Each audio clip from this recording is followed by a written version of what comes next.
All right, it is a hot afternoon across central Georgia. No secret about it. There is downtown, some clouds mixing in as well. That's going to give way to showers before too long today. We are now to 88 in Macon, 90 in Warner Robins, 87 over in Perry, 88 in Byron, 85 in Fort Valley, 90 Dudley, Dublin, Sandersville, Milledgeville. A hot afternoon down to the south. Yep, much of the same. Now let's take a look at the visibility. Yep, no issues from this morning. Saw some fog down in Eastman, and that's about it. All of that obviously gone, but feeling like 100 plus in several spots across central Georgia. Still dry on the radar as of now, and really for the most part haven't seen anything bubble up across the southeast. We've seen, actually, that might be our first one right there. There we go. In North Carolina, one lightning strike, but I'm expecting over the course of the next 2 to 3 hours across Mississippi, Alabama, Georgia, South Carolina, you're just going to see that flare up of afternoon showers and storms, and that's what Future View is hinting at as well. So there we go to about 5 p.m. This latest run is keeping a lot of the activity confined to the north and to the west here of Interstate 75. So going to be monitoring that trend, but 1 or 2 strong storms will be possible, like what we saw last night. We saw one severe thunderstorm warning that was in parts of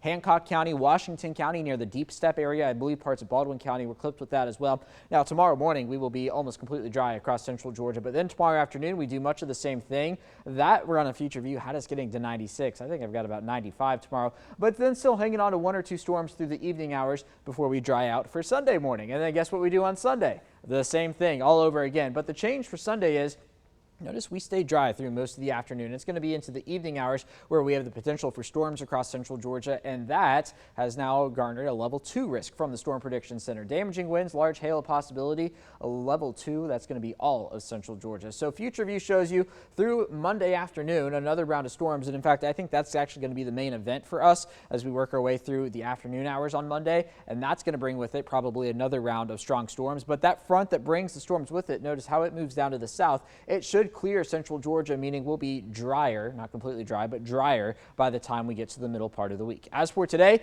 near 90 for the rest of the afternoon. I have us getting to 93, a heat index 100 plus, scattered storms on the docket once again, and you can see we're going to spend several hours with that heat index near that century mark before we begin to cool off into the night tonight. As for the weekend, I've got 95 for Saturday, 92 on Sunday, a 40% chance of rain both days, and that rain chance is going to be up to about 60% by the time we get to Monday. So as I alluded to earlier, I think Monday's probably going to be the main event for us in terms of strong storms. We do still have that level 2 for Sunday, and I do think we'll see something similar on Monday. Then into next week, how about mid-90s, more heat, more humidity, and summertime rolls on here in central Georgia.